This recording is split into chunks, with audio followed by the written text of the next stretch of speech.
Welcome back to the Green Means Go channel. It's your host, me. My golly, guys. I'm going to apologize right now. I'm out of town. I'm actually in a non-legal betting state, meaning I cannot participate today, but I still wanted to bring you this content because, by golly, we've been doing pretty well. So speaking of that, let's go ahead and jump to our tracking sheet. Actually, let's talk about last week first. Last week, we were able to hit 4 picks: Austin Riley, Mike Trunchman, Ellie De La Cruz at 6:30, and Ketel Marte at 5:40. So another good week last week. If we look at our tracking, if you've taken only the A team, you should be up $557 with 75% conversion on FanDuel. And if you've taken only the B team, up $792. So no matter how you slice it, dice it, or trice it, you should be up, and that is what we like to see. So we are going to continue today, hopefully, looking at Ballpark Pal's projected home runs. We are seeing a projection of 30 today. So if we take a look at how he has been doing in terms of projecting, again, he's been staying pretty close to the actual number. Last week, this was a crazy day. 50 home runs on June the 24th. 25th, a little bit underperforming, about 15 over calculation. So a couple of outliers there, but overall he's done pretty well. So again, I am out of town. This is not the normal quality of my videos. I apologize. I'm holding this, which is just a cheap microphone, and I'm in a closet with blankets around to try to dampen some of the volume. So I appreciate your guys' patience. Let's get to it. If you don't want to watch this, you want to skip to the end to just see all the picks, I don't blame you this week because of the situation. So we'll start with kind of an overview for this week. In terms of the matchups, as you can see, a lot of red and a lot of yellow for the pitching, a couple of aces on the mound for some of these teams. I think the best games to target this week would be Cincinnati and Baltimore, obviously the game in Colorado, and my second tier options would be the game in Texas, the game in LA, the game in New York, and the game in Toronto. If I was at home on my limited version, I would definitely be playing this Baltimore game. I would definitely be playing this Colorado game. And then I'd probably go Texas, and I'd probably go New York. Those would be my 4 endorsed games of the day.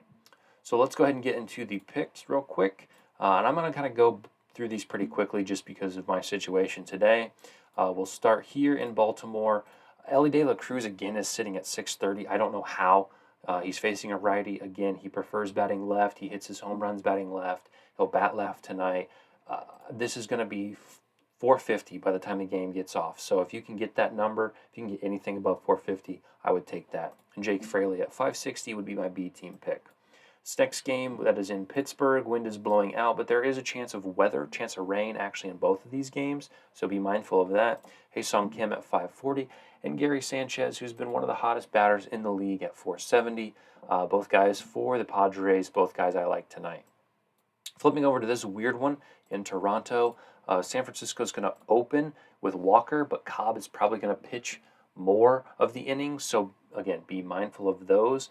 And because of this pitching, kind of bizarre pitching situation, lines are not posted yet, but when they are posted, if Jock Peterson is above 350, I would play that. If Bo Bichette is above 400, I would play that. Moving to the Boston game, Alcantara and Whitlock are the pitchers slated for tonight. Jesus Sanchez at 450 for Miami, and Yoshida at 8-1, I think is a fantastic value line at home.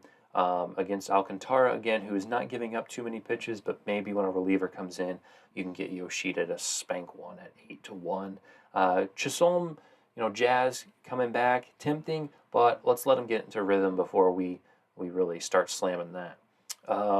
Milwaukee and New York, the Mets game. I'm going to take 2 Milwaukee guys, actually, because Peterson seems to be the worst pitcher in this matchup. So we're going to go Brian Anderson at 560, and Owen Miller 7-1. I think is a bit too generous of a line for him. I don't mind Willy Adames tonight if you want to go with a more chalky play. Minnesota and Atlanta, game that should see about 2.5 home runs. Could I have rated this a B? Maybe, but this pitching scares me a little bit. I'm going to go with Max Kepler and Michael Harris around that 500 range, both of them. Ozzie Albies is somebody that tempted me for Atlanta. His number was 350. Didn't love that, so I'm going to lay off of that. This game's a bit weird. Actually, these next two games are a bit weird because the pitchers have not been confirmed. St. Louis is slated to go with Montgomery and Chicago with Talion, but I don't know what's going to happen, and I'm not going to have too much time today to update, so just be mindful of that as well. If Pena's above 400, I would take him. If McCormick is above 500, I would take him. Both of these are Houston guys. Again, with a limited version, not a game I would get to, but if you have the unlimited version and you're playing them all, these would be my picks. In Chicago, I'm going to go just straight chalk here, and I'm going to go with Kyle Schwarber and Bryce Harper.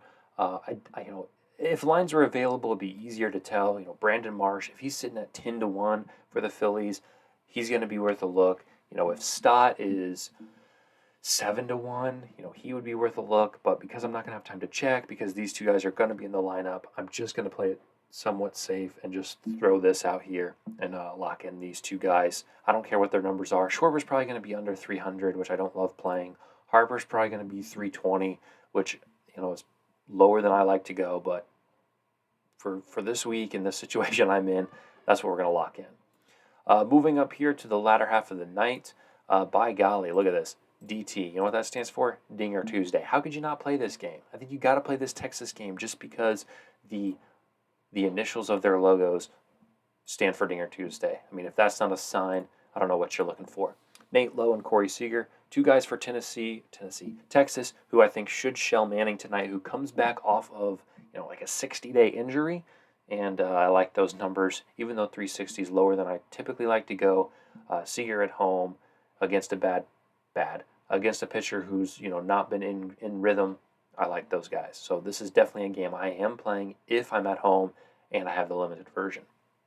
One of the worst games tonight is the game in Kansas City based on weather and everything alone. But if I had to play it, I would go Drew Waters at 680 and MJ Melendez at 560. Again, a game I would recommend skipping. This is probably the best bet of the night. Kershaw and Seabold take Colorado. And, huge boost in home runs tonight, projecting a 30% home run boost, projecting almost 4 home runs in this game, which would be everything you need to get your money back. Peralta at 540, he's been old reliable for us. Why would we go away from that? Michael Busch has not hit a Major League home run yet. And what better time to hit a Major League home run than in Colorado? I mean, if he can't do it there, where can he do it? So at 630, I like that line. If for some reason the lineups come out and these guys aren't in, I'm going to go Outman or Hayward. Hayward, I think, was sitting at 450. Outman was sitting at 350. Typically, I'm an Outman guy, but that 3.5 to 1 for a guy who's not hit very many recently doesn't really tempt me. So keep an eye on the lineup here. I'll try to update you guys if I can. This game in LA, Ohtani is on the mound. Michael Kopech has given up 16 home runs. Ohtani, for as good as his pitching is, he does give up some hard hit balls. I am going to keep it with LA. Another game because of the trade. They just got Moustakas and they just got Escobar. So I don't exactly know who's going to be in the lineup. I'm gonna play Moustakas if I'm at home at 390. I'm gonna play Moniak at 420. Ohtani, of course, is a great play tonight, but he's 285, and again, I don't dip below 300. So, keep an eye. Moniak is actually not projected to be in the lineup, but I have a feeling he'll get put in. We'll see. Again, I'll try to update you. Last 3 games of the slate, I'm going to whiz through because pitching is good and parks are bad. So nothing is tempting me here. We'll go with 2 guys for New York. If I had to play it, Rizzo and Bars, 480 and 680. I do actually think is a pretty valuable line on this number. So I don't hate that. Rizzo, I think, is about fair. Moving to Arizona. Zach Gallen's been one of the better pitchers in the majors this year, so I'm going to target 2 guys for Arizona with Perdomo and Ketel Marte. Marte hit last week, and I think he's hit another week. So if a guy has hit for us once or twice, it's hard to go away from him, and that's what I'm going to do. Go back to Marte. Go back to the pond that gives the fish, right? And in Seattle, we are going to target two Seattle guys. Mike Ford, former Yankee, at 6-1, I think is a fantastic price for him, even in these conditions. And Colton Wong at 680, not projected to be in the lineup, but I do think he gets in. So that is what we got today. I hear my kid at the door, so I am going to cut this off. Best of luck. Actually, I'm going to zoom it out for you guys to get one more look. These are all the plays today. Feel free to screenshot. Feel free to like and subscribe. I appreciate it very much, guys. Have a great Tuesday, and we'll see you next week for a better situation.